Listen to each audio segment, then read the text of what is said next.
Assalamualaikum warahmatullahi wabarakatuh. Pada kesempatan kali ini, kita akan membahas mengenai hal yang menurut saya cukup patut untuk diperbincangkan atau cukup menarik untuk didiskusikan pada setiap forum-forum yang ada gitu, yaitu mengenai pernikahan dini. Pernikahan dini memang suatu hal yang menarik dibahas karena dibahas dalam berbagai aspek. Misalnya saja dibahas dalam aspek psikologis, aspek agama mungkin, atau mungkin dilihat dari aspek sosial budaya. Namun pada kesempatan kali ini, saya akan mencoba membahasnya dalam perspektif hukum perkawinan yang ada di Indonesia. Kita akan mencoba memasuki apa yang dimaksud dengan pernikahan dini itu menurut undang-undang tentang perkawinan yang berlaku di Indonesia.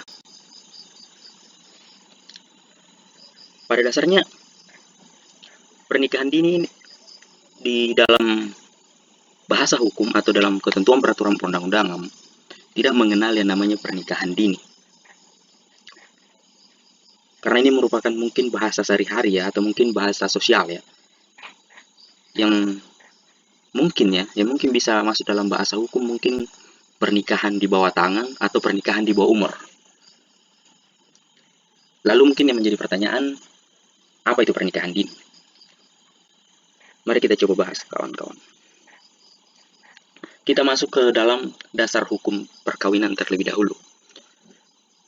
Sebagai puncak dari peraturan perundang-undangan yang berlaku di Indonesia, tentu bahwa konstitusi Undang-Undang Dasar Negara Republik Indonesia tahun 1945 sudah barang tentu mengatur tentang perkawinan ini, yaitu sebagaimana yang diatur dalam pasal 28B ayat 1 yang berbunyi bahwa setiap orang berhak membentuk dan melanjutkan keturunan melalui perkawinan yang sah.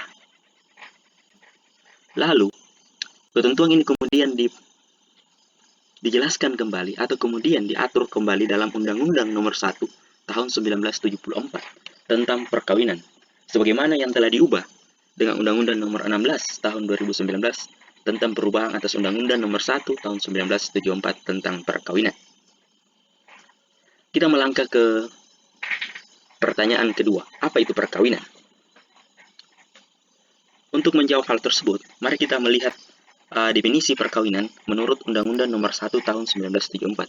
Disebutkan bahwa perkawinan adalah ikatan lahir batin antara seorang pria dan seorang wanita sebagai suami istri dengan tujuan membentuk keluarga atau rumah tangga yang bahagia, kekal berdasarkan ketuhanan yang Maha Esa. Kemudian lebih lanjut, dalam ayat 2 disebutkan bahwa perkawinan adalah sah apabila dilakukan menurut hukum masing-masing agama dan kepercayaannya. Lalu, kita mencoba masuk ke dalam batas usia perkawinan. Pada dalam pasal 7 ayat 1, dikatakan bahwa batas usia perkawinan itu, pihak pria atau pihak laki-laki haruslah mencapai umur 19 tahun. Dan pihak wanita itu haruslah minimal berumur 16 tahun, baru kemudian bisa melakukan pernikahan. Akan tetapi, ketentuan ini diubah oleh Undang-Undang Nomor 16 tahun 2011 yang mengatakan bahwa diizinkan pria dan wanita itu menikah apabila masing-masing keduanya telah mencapai umur 19 tahun. Jadi yang boleh menikah atau yang harusnya yang diatur bahwa haruslah sama-sama berusia 19 tahun baru bisa melakukan pernikahan. Lanjut. Lalu apa yang dimaksud dengan pernikahan dini? Berdasarkan uraian yang telah kita lihat tadi mengenai definisi perkawinan, mengenai kemudian bagaimana batas umur yang harusnya yang diizinkan oleh undang-undang untuk melakukan perkawinan yaitu usia 19 tahun.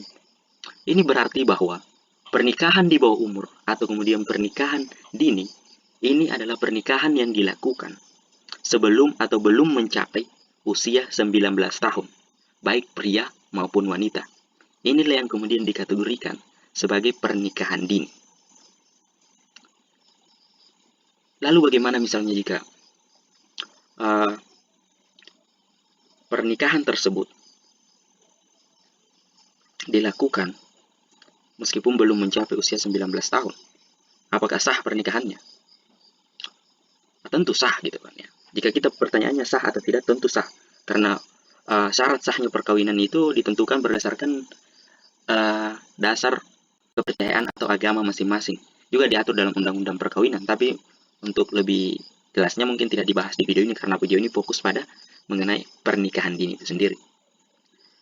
Mungkin saya sedikit masuk bahwa kenapa pernikahan dini itu dilarang, atau bukan dilarang ya, atau kemudian banyak ditentang, karena kemudian secara psikologis maupun secara kemampuan ekonomi, mental, fisik, pada dasarnya pada usia-usia remaja, ini masih kategori remaja ya, itu belum mampu untuk mengarungi atau membina rumah tangga yang tidak hanya kemudian uh, menyenangkan, tapi juga kemudian ada masa-masa di mana keadaan rumah tangga itu sangat sulit, dan itulah kemudian dicenderungkan akan mengalami suatu kegagalan dalam rumah tangga.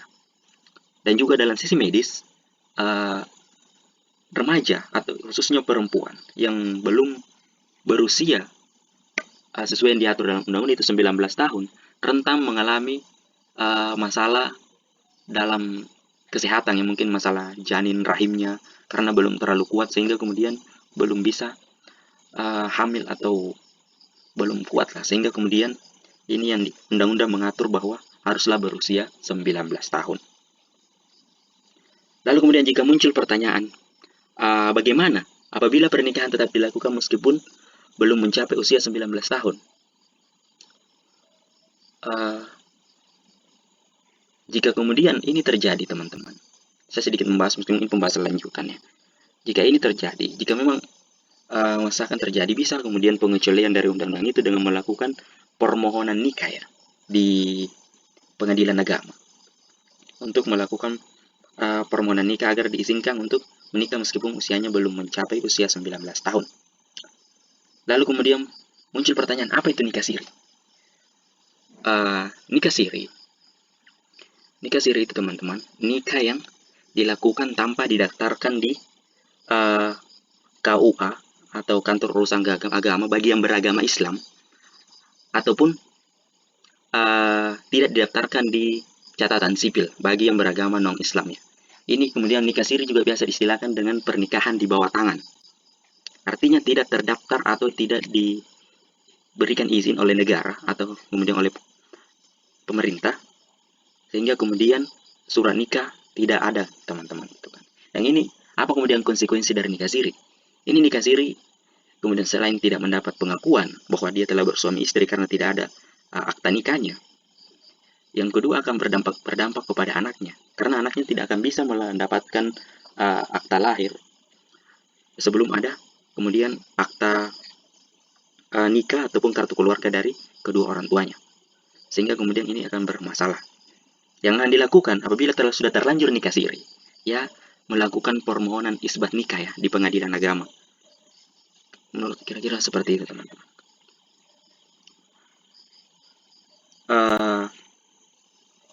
Mungkin juga teman-teman, sebenarnya pernikahan dini ini aspeknya sangat luas ya. Banyak dipengaruhi oleh aspek-aspek sosial, budaya, culture, masyarakat, bahkan kebiasaan atau adat atau hukum adat cukup mempengaruhi signifikansi pernikahan dini yang terjadi di Indonesia. Kita bisa bandingkan bahwa pernikahan dini yang terjadi di kampung gitu ya, atau di masyarakat adat, itu lebih cenderung banyak terjadi, banyak kasus terjadi daripada kemudian dibandingkan di perkotaan. Kenapa? Karena pernikahan dini ini juga dipengaruhi oleh aspek sosial budaya yang dianut oleh masyarakat setempat. Mungkin ini pembahasannya sangat luas, karena ini berkaitan dengan hukum adat, berkaitan dengan kebiasaan masyarakat, yang kemudian bisa dibandingkan dengan hukum positif yang berlaku, yaitu undang-undang perkawinan.